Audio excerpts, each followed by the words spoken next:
What's going on, everybody? It's be your boy DJ Anonymous with Sports Biz Music, the podcast, episode 100. And I got a special guest on the show today. I got my boy Mars on the show, man. How you doing? Chilling, man. How are you? Out here, in LA, big flexed up.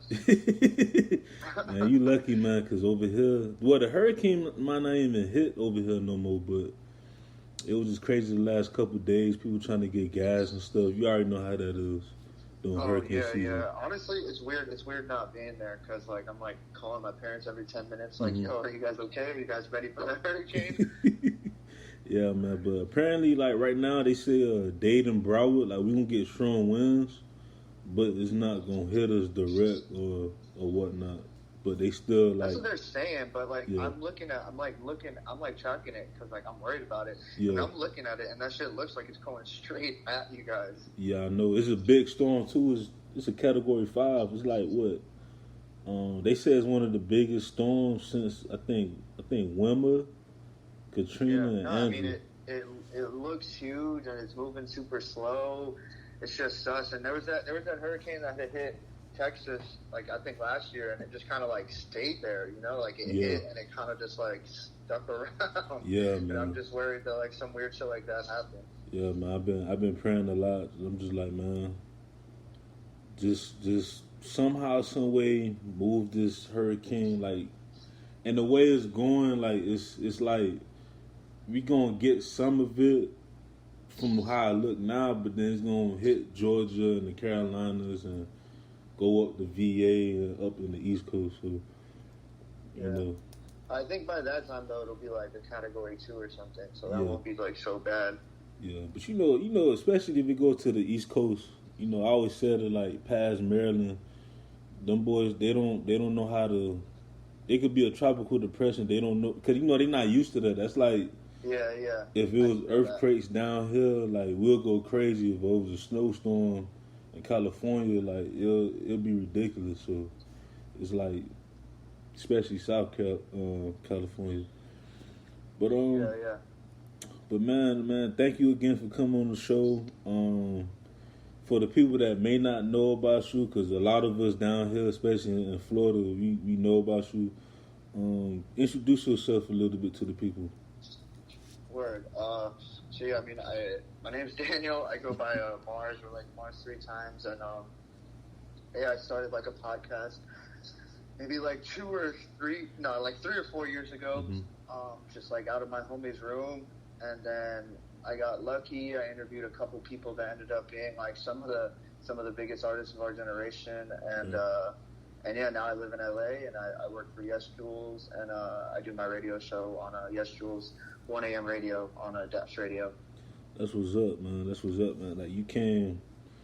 You may not see it, but you came a long way, because I remember about 4 years ago when YouTube got heavy, and social media was just it was the peak at its peak. I remember you and Hakeem, especially you with the New Miami and everything, and y'all was interviewing different artists from down here, especially specifically down here in Miami. And for me, I mean that was always the goal, because I just noticed that it wasn't being done, and even our radio stations, they don't really tap in the way they really should. You know what I mean? Mm-hmm. I've noticed that from being in LA, that LA, even the radio stations, they tap in with the up and comers. You know what I'm saying? They fuck with it. I don't know. Has Denzel Curry ever been to 99 Jams? I mean, maybe at this point he has, but you know what I'm saying? At the beginning, if Denzel Curry was out here, he'd have been on every fucking radio station out here. Mm-hmm. You know what I mean? Yeah, that's why you see a lot of artists moving. They going to Atlanta and New York and LA, because we don't really, the media as far as the radio, they don't really cater to the artists down here, which sucks, Yeah, and it doesn't make sense, It doesn't. I don't understand why it's like that. But yeah, I guess I saw that, And I saw what Adam was doing with No Jumper, and I'm like, Right. yo, there's like an opportunity and a space to do this out here and do it for some kids that like need some more attention, you know? Right. So that was like the whole inspiration behind it. Like you wanted to pretty much be that vocal point to bring in artists to showcase, you know, that we have artists down here. That was the inspiration behind the show. Yeah, absolutely, absolutely. And what made you come out? What made you want to name the show like the Mars Files? Like what was the whole story behind it? So when I was in like high school, I started a clothing brand with my homie who I'm still friends with. He actually lives out here too. We started a clothing brand. We had like one before it was just like kind of whack, Right. and then we started another one and we called it Mars Clothing. And then I mean it's kind of just like a branding thing, like to keep on the same brand, because I started shooting videos. And I started shooting videos like as Mars also, just to like make the clothing brand bigger. Mm-hmm. And then when I started this, it was kind of just like a no-brainer. Let me just keep it on brand, keep it with the same name, and just call it the Mars Files. I also like before I actually like started doing it. Me and my homie recorded like a couple interviews where he was doing the interviews, and it was called the Mars Files. But it was just like on our old YouTube where we used to just like fuck around and like skate and shit. We just like interview our friends. That's what's up. So how did it like the word go around? Did you like just DM different like artists at the time, or was it more word of mouth? I mean, at the time, so I was shooting videos before I started doing the interviews. I was shooting videos, Mm-hmm. and I was just like really, really involved in all like the underground shows that were going on. Like I was throwing shows, and I was just going to every show. I mean, even sometimes if there was 2 shows in one night, if they were close enough, you know, I'd go to both, and I would just literally like get drunk and go up to people and just like introduce myself to just like random people. And like in the back of my head, it was always just like a numbers game. It's just like the more people I meet, the easier it'll be for me to do whatever it is that I want to do. Mm-hmm. So I would just like go meet people, and I kind of wouldn't be like, yo, what's up? Check out my mixtape. It'd kind of just be like, yo, what's up? And just like have like a real like human to human connection with the person. Right. And then you know, and just keep it moving. And through that, I just met a shit ton of people. So by the time like I actually was ready to start doing interviews, like I had a bunch of people already that I wanted to interview. And yeah, I mean, it just so happens that a handful of them ended up becoming people like Eggs, people like Smoke Her, people like Little Pump, you know, even people like Rob Banks. You know, I got lucky that it was like divine timing almost. Right. Yeah. You know, like before we started the show, like, you know, you may not consider yourself a legend, but I do, and you know, everybody else should do. Like the ones who just started the podcasting, you know, interviewing thing the last couple of years, because you know, you inspired a lot of us to you know, get on the media side. Like me being a DJ, as a DJ, you know, coming up, I was just like, man, like, you know, we have so much talent down here in South Florida alone, even the all state, like the whole state of Florida. And I'm like, why we not having 5 to 10, you know, artists coming out every 2 to 3 years, like Atlanta, you know, like a New York, like a LA, even Texas at the time, you know, they had a lot of artists come out. And I was just like, It's the media, like it's we don't have a strong media presence down here. Like, you know, when I went to LA, because I went to LA too last year, and I noticed that people always had the stigma of, you know, we have certain people that may not consider Miami like the South as far as like, you know, the culture or whatever, but I'm like, when I went to LA, I'm like, yes, Miami is the South, because we don't have all these labels and stuff that we can just go to, you know, drive to, and you know, or take the train or bus to. You know, we have to go up north, we have to go to New York, we have to go to these different spots. And like, you know, especially now, you see all these artists now, that especially the ones you interviewed, like, they speak about the independence and stuff like that. So for me, like, you know, I want to give you your flowers now, because you you really like.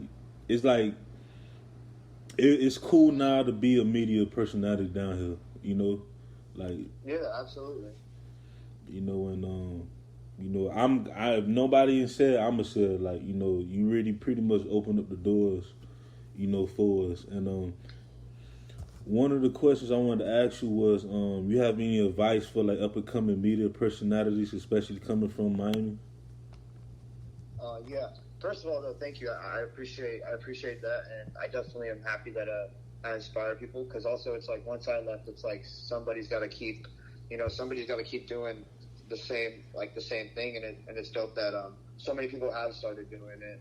So I just wanted to say that. And as far as like advice, I would just say just do it, bro. Like, I'm sure you're like, you know, if you're listening, I'm sure your homie raps. Just interview your homie, you know. Like the best thing you could do is just start, because once you get past the first one, you'll be like, okay, now I know what I have to do for the next one to make it better, and then just so on and so forth. So like, really, that's the best advice, is just fucking do it. Just get the first one under your belt and figure out what you got to do. Right. That's what's up, man. Because I remember people told me that they was like, just never stop, just keep going, be consistent with it. And you know, it's kind of it's hard, like, because once you miss like 2 weeks, like it's like, damn, like I really gotta start back on the groove, because I see that you do the same thing that I do, is that you just interview as much as you can, and people don't understand when you in that work, and when you like work like that and you stop, it's kind of like you get rusty, you know, a little bit. Absolutely. I came home for like a month, and actually, now I think about it, I did a couple interviews, but when I came back to LA, I didn't do an interview for like a month and a half or 2 months, and the first one back, like, it felt good to be back, but yeah, I was like, damn, that was a little rusty. Yeah, real rusty. So to get back to the interviews that you done, like you interviewed XX before he blew up. You know, God rest the dead. You interviewed Smoke Perp and all of them. Like, how was it when they first came on the scene? Like, how was that, like, interviewing them? Like, did you know at the moment that they was going to be big, like how they are right now? So, like, with like X and like even with Ski, I didn't know. Like, I knew they were like talented, and I would go to the shows, so I'd see the other kids like turning up and like losing their minds, you know. And it wasn't just like their friends; it was literally like fans would come and see them. And this is when they had like maybe like 3, 4, 5,000 followers. But like I remember one time, like, me and Ski were hanging out at a show, and he's like, "Yo, come outside. I want to show you how many white fans I have." And like, we literally like walked outside, and it was just like a bunch of white kids started screaming for fucking Ski, and mind you, like, they were nowhere near where they are now, you know. It's just like 5,000 followers, and every Ski walks outside and like, yo Ski, what songs are you performing, you know, going crazy for them. So like, I kind of saw that, and also seeing that, you know, like, me and X did the interview, you know, whatever. Like, he was already starting to blow up by the time me and X did the interview. Right. But seeing what had just happened with X and Ski, when I saw Pump and Perp, and when Perp first reached out to me, and I met him and I met Perp, I'm like, oh, this is about to happen again with these kids. Like, I could see it with Pump and Perp, but I also didn't see like how big Pump was gonna get. Like, I had no idea that Pump was gonna become some megastar, you know. Like, I didn't see that. I don't know if you could really like predict something like that, because almost like that's almost just like it's almost like you got to be real lucky to end up in that specific position. You know what I'm saying? Like, right. And then, like, I'm not saying bro's not talented, and I'm not saying that bro wasn't dope and bro didn't work hard. I'm just saying, like, to reach that level of like where he's at right now, it's just like, I don't know who could have seen that. Right, because someone said it one day, because, you know, our generation, as far as, like, you know, local rappers, like, we had the Icebergs, the Bitty Blues, the C-Rods, the Briscoes, like the artists like that, like, when we was in high school, like, we think, no, like, absolutely. Yeah. Like, and I remember when Briscoe got signed to like Young Money or Cash Money, I'm like, oh, Briscoe's gone. This is fire. Right.